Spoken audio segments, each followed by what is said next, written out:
guys, and welcome back to another weekly What I Watched. This week we're going to get 2 weeks worth of What I Watched, because the astute amongst you will have noticed I didn't do one last week. I just had a really busy week. Thankfully I haven't watched a massive amount in the last 2 weeks, I think about 9 things.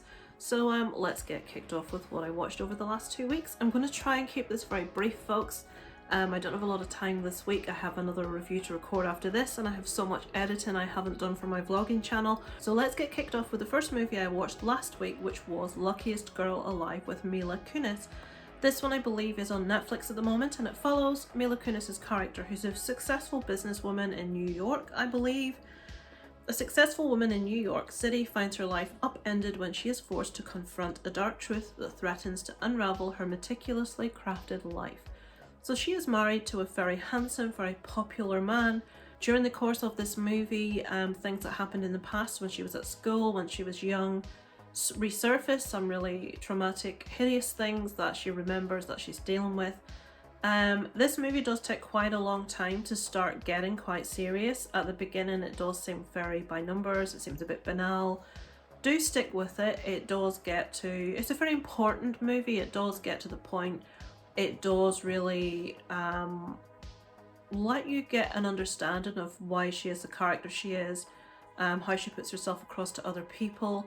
Mila Kunis is fabulous in it, really, really good. Luckiest Girl Alive, I gave a 3 out of 5, I would recommend, but be prepared to wait a bit for it to start getting good. It is more so a drama, so if that doesn't appeal to you, I would say avoid. The next evening I watched The Monsters. Rob Zombie's Monsters, which I've been looking forward to for a long time. I've given this a 1 star out of 5. I thought it looked absolutely stunning. I thought the colours, the makeup, the wardrobe, everything looked beautiful. But I don't feel it captured the feeling of the series, of the old Monsters black and white show. It just, everything seemed wrong. There was so much, so cheesy. I know old-fashioned TV shows with a candle after were cheesy, but this is something entirely different. I just thought it was a travesty. I thought it was absolutely terrible. And I'm generally a fan of Rob Zombie's work. Not this, unfortunately. I want to go back to trying to do the little screen... Flippin' hell, can I get 2 minutes? People laugh at me. I get a tiny little bit of time to do a video, a tiny window, and that happens. And I know that was my mum, and I know she's phoning to talk rubbish, so I haven't answered it. How cruel am I? I will phone her back after. So The Monsters, not impressed. On the next evening I watched a movie called Deathstream, which I have to say I loved. This is one that's getting sort of a lot of, you either really like it or really don't. This follows a disgraced internet personality, he's a YouTuber, attempting to win back his followers by live streaming one night alone in a haunted house. But he accidentally pees off a vengeful spirit. His big comeback event becomes a real-time fight for his life. So this stars Joseph Winter, who actually also directed and I believe maybe wrote it. He usually works with his wife Vanessa Winter. He took the main role in this. I heard a complaint of a lot of people saying they did not like the character. They found him just really annoying. They just didn't gel with him. They didn't like him. I really liked him and I properly connected with him. I found him really funny. Okay, he was a bit of a tit, to be quite honest. But I just found his humour and how he presented himself really funny. He reminded me a lot of a sort of Ryan Reynolds type personality, and he really made me giggle, I have to say. Now, a lot of people prefer, they say, stick with this, it seems terrible, but stick with this to the end, it gets much better. I preferred the first half of this movie because I was more engaged with him as a character. I did enjoy all of the movie, don't get me wrong. It goes from, it's obviously found footage style, but because he has got cameras mounted in each room of this house, it's not like just all from the one viewpoint. We don't just see him pointing a camera all the time. There's different views and different cameras, which obviously explains what, you know, it explains the why are we recording it thing that a lot of people have issue with found footage. I just thoroughly enjoyed it. A lot of people said it got quite Evil Dead in the end. There is that silly humour, a bit of disgusting effects. Thoroughly recommend it to anyone. I gave it a 3.5 out of 5. I liked it from beginning to end, but enjoyed the first half more than the second half. On the next evening, I watched Bodies, Bodies, Bodies. So it says, when a group of 20-somethings get stuck at a remote mansion during a hurricane, a party game gone very, very wrong ends with a dead body in the ground and fake friends at every turn as they try to find the killer amongst them. This is a group of young people that are all really unlikable, that nobody really is properly anyone's friend. It's all very fake and false, and they're trying to find out who has committed the murder. Now, this does point at something else. It's a movie trying really hard to say something about fakeness, about social media, about just how generally fake people are these days and how people are consumed with popularity and social media. And there's nothing wrong with trying to say that in a movie, but when that is all your entire movie's about, I don't know, I thought it was okay. I was expecting to really enjoy it from what I've heard. I watched another movie very recently that I will talk about right at the end of this that I felt did a similar thing but much, much better than this. So I give Bodies, Bodies, Bodies 2.5 out of 5. I thought it was okay. I just thoroughly disliked everyone in it, and I felt it was more about trying to put across a message than it was entertain me, and that was where it fell down, I feel.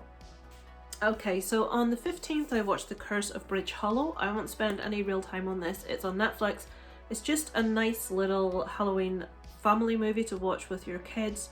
There maybe is a little bit of light swearing in it. I can't remember exactly. I think it was a 12. This one is about a town where Halloween decorations start to come to life. I won't say how, why, what, when, but it's okay. It's okay. I give it a 2.5 out of 5. It's okay to watch with your kids, your older kids. On the 16th, I watched a movie called Bully from 2001, which is one that I'd heard of for quite some time and been wanting to check out. This is a true story. So basically the tagline of this movie is, it's 4 a.m, do you know where your kids are? This one is directed by Larry Clark. Now that name may mean something to you. This film is based on a true story that really happened. It says here, a pack of naive teenagers. I don't want to read you what it says on Letterboxd because it completely gives away what happens.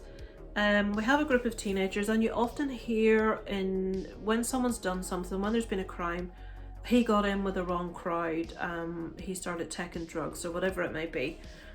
This is a story about a group of kids that are the wrong crowd. They just all are. They're all together. They spend all of their time doing drugs, drinking and having sex, and that maybe sounds dandy-o to a lot of you, but they really just are so mindless, and that's all they do.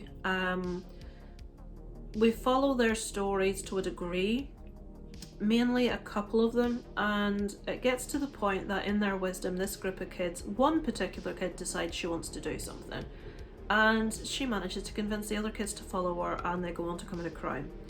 This, as I say, is a true story. It follows straight through from the beginning with the kids, the crime, the aftermath, and it's basically a real reflection on society and certain kids today. A lot of people feel older people don't enjoy this movie because it's showing them what their kids are really up to. Obviously I don't have kids that old to worry about that just yet, but I did feel parts of this movie were very powerful. I was just really disappointed by Larry Clark's need to do what he does in his movies, which is just bang in a ton of young female nudity. That's needless. I'm going to get to the point that you guys are going to be thinking I'm a prude, and I promise you I'm not. I just feel that in certain movies, forced nudity removes the strength of the story. I felt when I talked about Last American Virgin a month or so ago, and I discussed the fact that there's an abortion scene in the movie and there is sexualized nudity of the young teenage girl having the abortion. I just felt it was really inappropriate. And there are scenes similar to that in this, in that the scene itself is maybe completely inappropriate, but it's showing. And I think my issue is these are meant to be teenagers. I think the girls are over the age, like, you know, they're over the age of 18, but they are obviously look much younger. And in some cases they don't look properly developed. They look very young. And This director apparently has a real thing about this, and I have read comments from other people about this movie talking about this director in a very, very derogatory way, which I will obviously not join in with, but I feel that some of the scenes with the young girls in it and the way they were filmed, one scene as an example is a young teenage girl lying on a bed. I can't even remember what she's either talking to someone or there on her own. There's no relevance to her nudity, but the camera's between her legs filming up to her face, and it's just not required.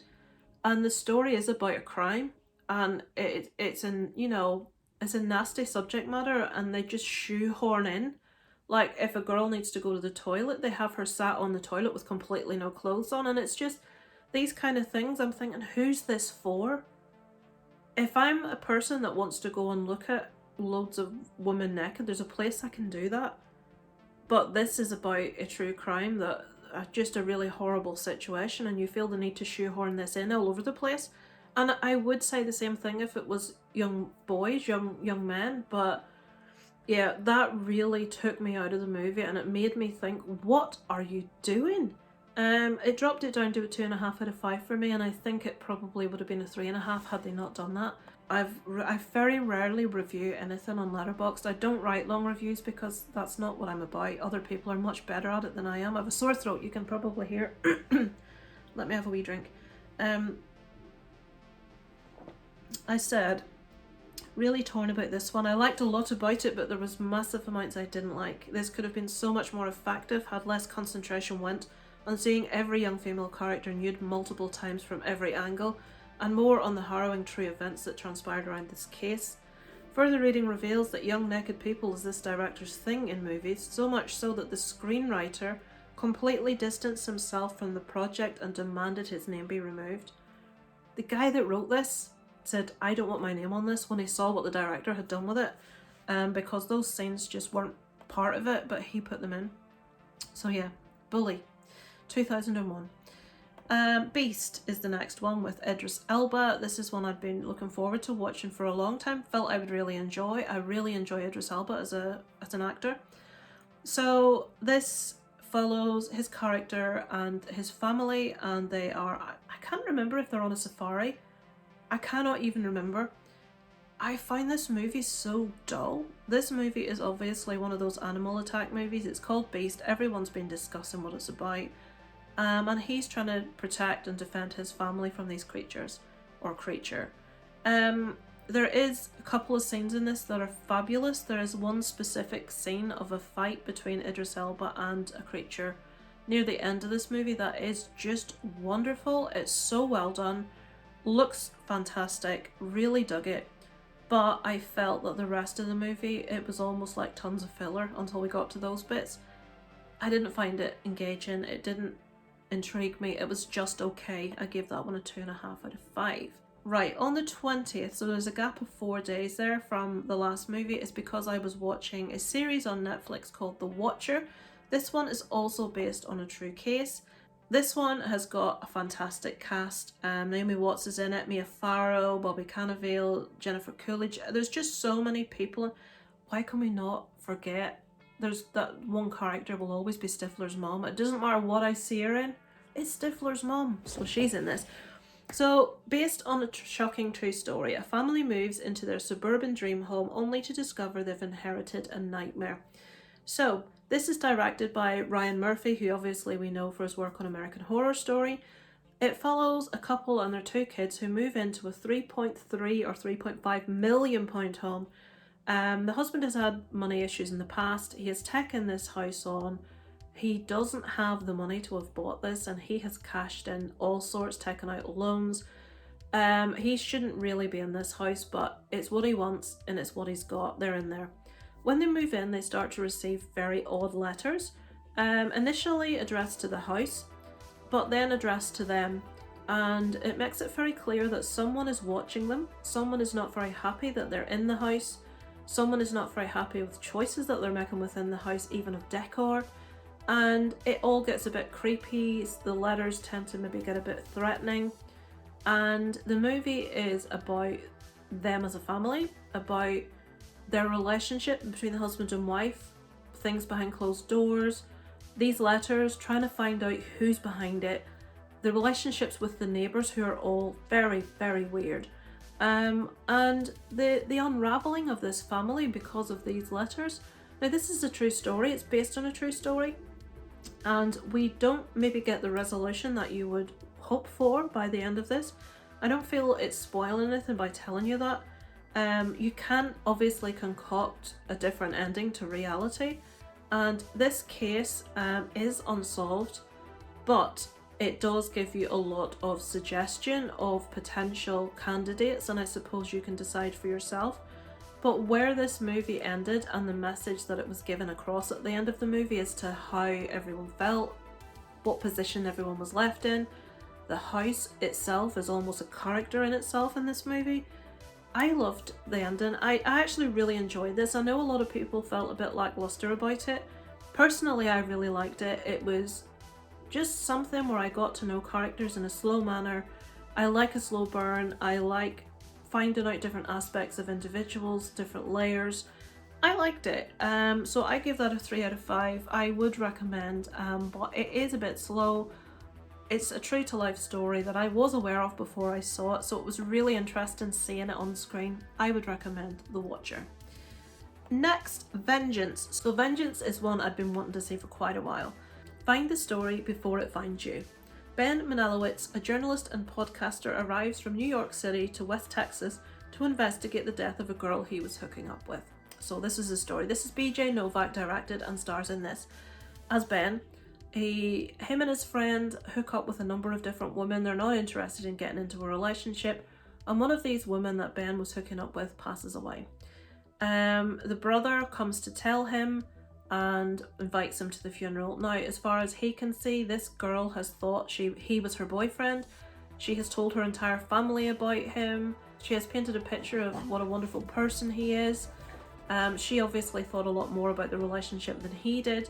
And he is in this position where he's this girl, I barely know who she is. He's got people in his phone under different things that will remind him who they are if they call or send a message. So he travels with her brother back to Texas to attend the funeral because there is a potential story here for him as a journalist. The brother believes that there has been outside factors in her death. She hasn't had a natural death. He believes she was murdered. And he goes there to look into this, and that's what the story is. Now, this is very slow. This is one that I was watching thinking, I thought this was going to be completely different. I don't know if I'm enjoying this. I'm going to stick it out to the end. But when I'd watched the whole thing and it had ended, I did enjoy it. I did like the story where it went to. I feel had I watched this a second time, I would enjoy it more, knowing where we were going. I felt similarly to how I felt about Bone Tomahawk. I know it's a completely different movie, guys, but you heard a lot about Bone Tomahawk being really gruesome, and I'm watching this Western. Now, Westerns are not my thing, folks. And I'm thinking, nothing's happening, and I'm getting really frustrated by it. But then the last, 20 minutes of that movie just blew me away. And I love All as a Package now, and if you can rewatch that, it's so much more enjoyable second time round. I feel this film is similar. Obviously, it's a completely different subject matter. It's not a gruesome movie at all, but it's a journey. And I give it a 3.5 out of 5. I would recommend, but it is slow. And if you like a drama and you're willing to invest that little bit of time, I think you will enjoy it. So on the 23rd, folks, Halloween ends, finally. I won't spend a long time because I don't want to talk spoilers. I have put a video up with spoilers at the end. I talk about it without spoiling it, and then we talk spoilers. So 4 years after the events of Halloween in 2018, Laurie has decided to liberate herself from fear and rage and embrace life. But when a young man is accused of killing a boy he was babysitting, it ignites a cascade of violence and terror that will force Laurie to finally confront the evil she can't control once and for all. Okay, I give this a 3.5 out of 5. I really enjoyed it. I loved Corey, the babysitter. I loved that the concentration was on a young man rather than the usual young woman. I loved the dynamic. I loved how it ended. If you watch my review, you'll find out little tweaks I would like to have seen. I would just like to have seen maybe an extra half hour. I felt from middle to end was too fast. I liked the speed of things for the first half, and then I felt we went from 0 to 60 just right away. I felt it was too fast. But overall, I feel really positively about it. I really enjoyed it. I think of the last 3 movies we've had, it's by far and away the best. Probably a lot of people will disagree. It's just one of those things. I quite like it when a movie's really divisive, because it's usually one of those movies that some people love and other people hate. And I really dug this. My husband really enjoyed it too, and he's ridiculously fussy about things, and he enjoyed it. So yeah, 3.5 out of 5 for Halloween Ends from me. What's next? Finally, last week I watched a movie called Sissy. Now this is the one that I feel did a similar job to Bodies, Bodies, Bodies, but much better. So, Cecilia is a successful social media influencer living the dream until she runs into her ex-childhood best friend and is invited away on her bachelorette weekend. We call that a hen night here, bachelorette. Suddenly, Sissy finds herself stuck in a remote cabin with her school bully and a taste for revenge. So this movie, we get a lot of flashbacks by way of video camera too. I'll call her Sissy. She likes to be called Cecilia, because I suppose as she's grown, she's reinvented herself. But we're going to call her Sissy for this review. She has had this best friend as a child, and we constantly see she's watching like video recordings of them singing together and just doing silly childhood things, flashbacks to their childhood, and they just seem to have such a beautiful friendship, such a wonderful friendship. For whatever reason, over the years, they grew apart. Now Sissy is now a very successful influencer. She accidentally runs into her best friend in a store, and she invites her along to this bachelorette weekend. Now when she gets there, it's all very odd. There's a very awkward atmosphere. People sort of are a bit, why have you invited her? And Sissy's school bully is there, and we start to get to know why and how Sissy and her ex-best friend started to drift apart. This girl may have had something to do with it. So things go down, things get dark. This is a lot about appearance, it's about fakeness, it's about mental health, and it's a little bit crazy, can I say. I enjoyed it. I really enjoyed it. I enjoyed the playing with the characters that they did. I enjoyed not being quite sure whether I was rooting for certain people or not. This does, as I say, get quite dark.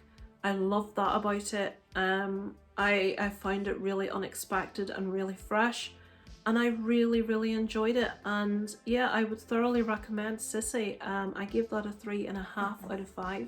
And I would love to know if any of you have seen it, what you thought. Let me know below.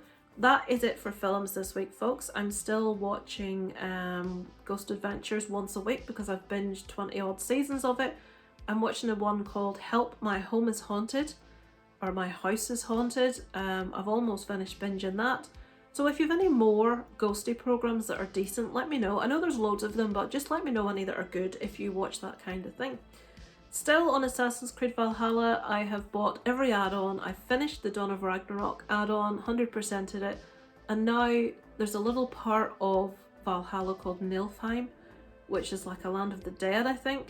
I just need to 100% that now and we're done entirely. And then it will be a waiting game for God of War 2, which is coming out next month. I'm guessing it after Christmas. My birthday and Christmas, obviously, both in December. So my parents usually give me cash because they don't know what to get me. So I'm going to wait till after Christmas when the price comes down, hopefully, and get God of War 2. And then you will have to hear me wax lyrical about that. So yes, that's it for this week, folks. Thank you as always for sticking with me, for commenting. It does mean a lot, guys. I will be doing a review today also, which will probably go up before this. Not sure what way around they will go up. Of the Banshee of Inisherin, which I went to see last night. Completely surprised by it. It was totally not what I expected. I will talk to you about that a little later. But thanks so much for watching, guys. Over and out from Lisa Lives.